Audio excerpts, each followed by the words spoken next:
Ago, I was in Tampa, Florida, and it was 90 degrees. Now it's 28 in Georgia. Screw you, global warming. Screw you. Hey guys, well, it is a frosty day in March, and I want to take the opportunity to teach you guys a little bit about what we're doing here in the shop. Of course, most of the videos that I film here coincide with what we're doing here in the shop. And so today we are working on hammers. We are prototyping some of our cross peen hammers. And again, one of the coolest things about what we do in here is going to be our custom handles. Where's a good one? Let's go get a good one. Jesus Christ, it's cold. All nicely wrapped up and packaged here. These are our oil stabilized pecan handles. And the thing is, you know, that's one thing that not a lot of people talk about is how you make a handle for your hammer. So I figured a quick tutorial on how to make a hammer handle from scratch would be a great idea. So what I've got here on the table are actually a bunch of blanks. I'm going to show you how to mark these out. Now again, there's several different ways to do this, but I'm going to show you the purgatory way on how to make a hammer handle from scratch. So sit back and relax and enjoy the video. All right guys, so starting off, now the fact of the matter is if you've got wood for a hammer handle, it'll work. Here at the shop, of course, I got this whole pile over here, and one of the reasons that we have some of these rejects here is because if you look, you know, I've told you about the grain before. You want that grain lined up with the hammer handle, ideally. But I'm going to tell you what, we actually use these in the shop. We don't have any problem with them, but of course, if we send something out, we want it to be, you know, the better of the two.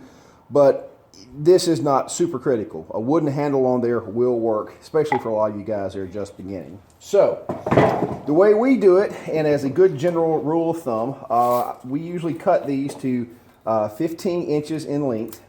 And to start off, if you want to do it the way we do it, you're going to need to make two marks. You're going to make a mark at 2 inches, 2.5 and 7. You can see right here where this is marked out, 2.5 and 7. We take a tri-square, and I come all the way around here. I want to mark this. These are just guides that will help you be able to lay this out easier. Guides help a lot in keeping your work aligned. Takes a few extra moments, but it's worth it. Mark all the way around.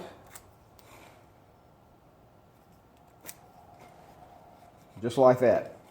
Now, what we do is we take our tri-square and we'll actually set this to just under 1/4 of an inch. And on the long side, we will come and make 2 marks all the way down.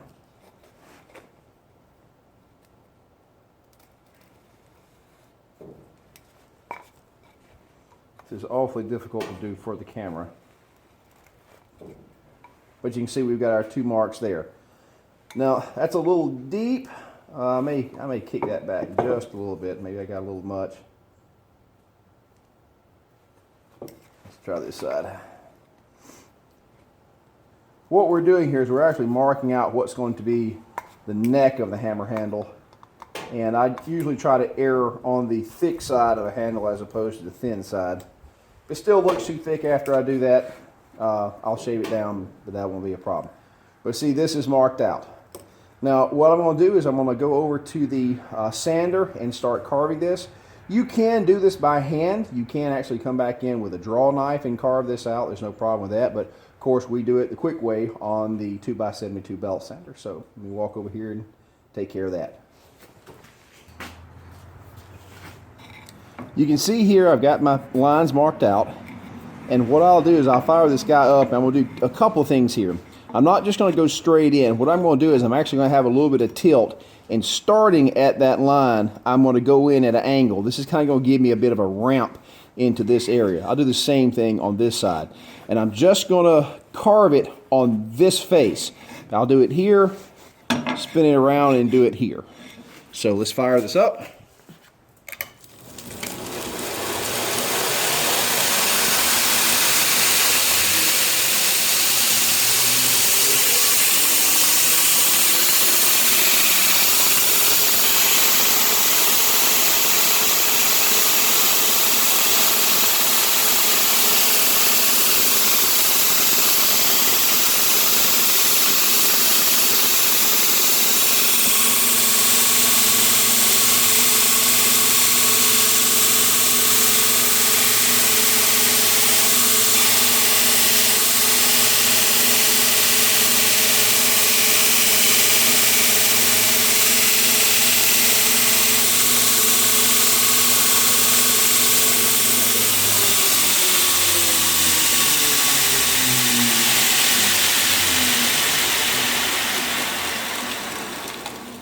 Okay, you can see we've just narrowed that in. Now what I'm going to do is I'm going to turn it over to this side, the side that we just cut. I'm going to take my tri-square again, and we're going to mark this out. Now I'm going to have to remark this side right here. That's all right. Again, this is just kind of a reference point of where I need to start.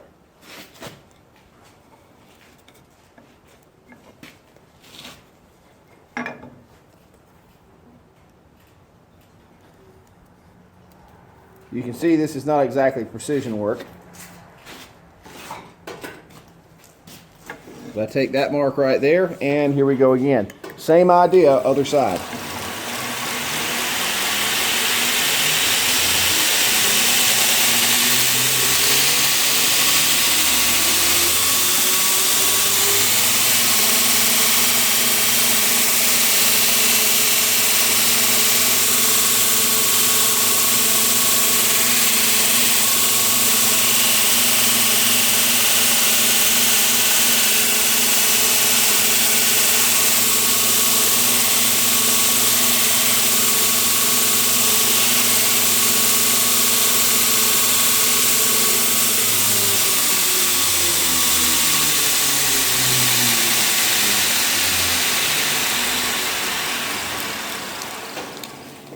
See, we got both sides set out now, so we got this little indentation.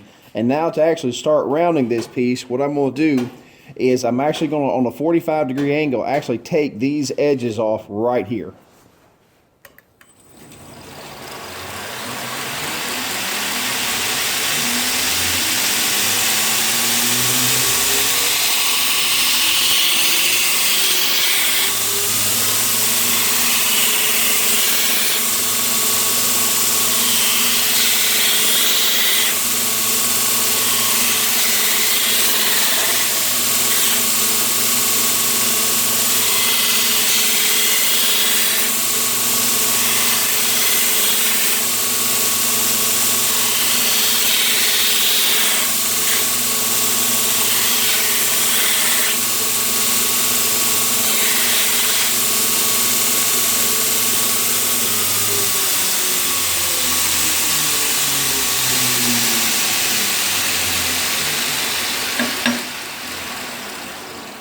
So now you can see that we are getting a lot closer to the shape of a handle. Now we're actually going to do a little bit of soft sanding here. So what I'm actually going to do, you can see that this piece behind my belt, this is the platen. I'm actually going to move this back so I've got some give in this belt, and I'm going to remove the plate, and then we're going to take all these hard edges out of the handle.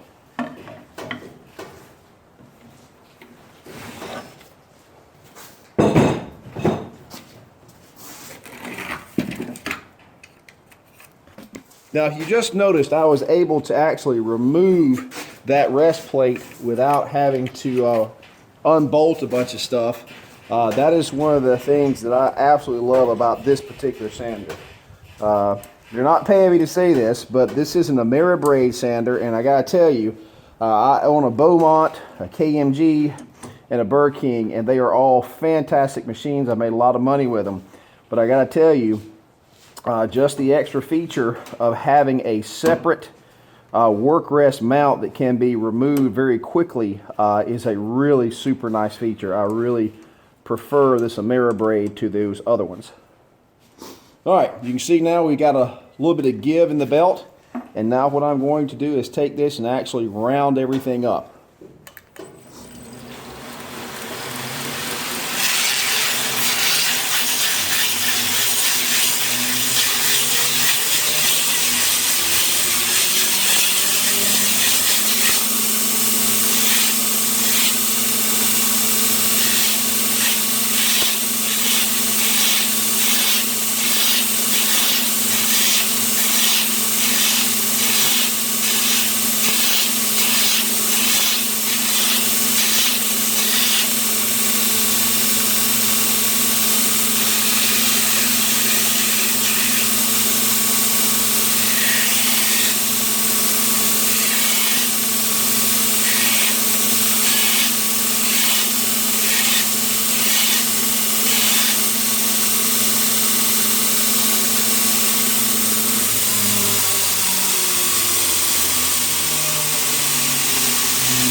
Now from here, it's only a matter of actually sanding this down to the finish. You can see this 36 grit is very, very abrasive, so I kind of have to feather it.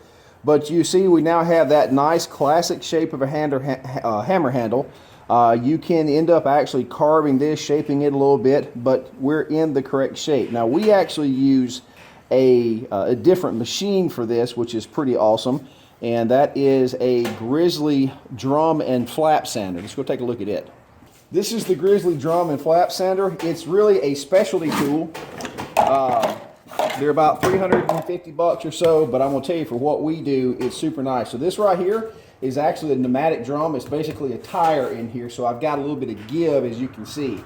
And this, I dropped from a 36 grit straight to this 120.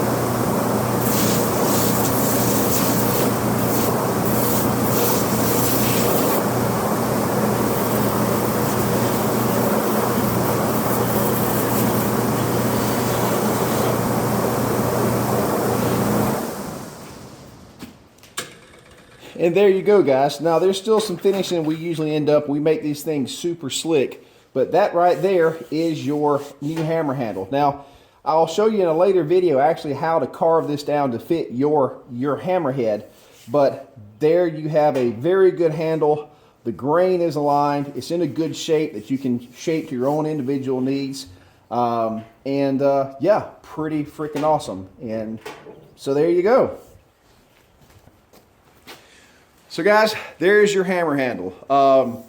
You can do this just about any type of wood, and I'm going to tell you, this is one of those situations where, again, all the hammer handles we send out as our good ones, you know, are super slick. There's no flaws, there's no checks, the grain's lined up. But the fact is if you've got a piece of wood, even freaking pine, it will work at least for a while. So shaping it out was always something that really I never got in my head. I always just tried to shape in the round.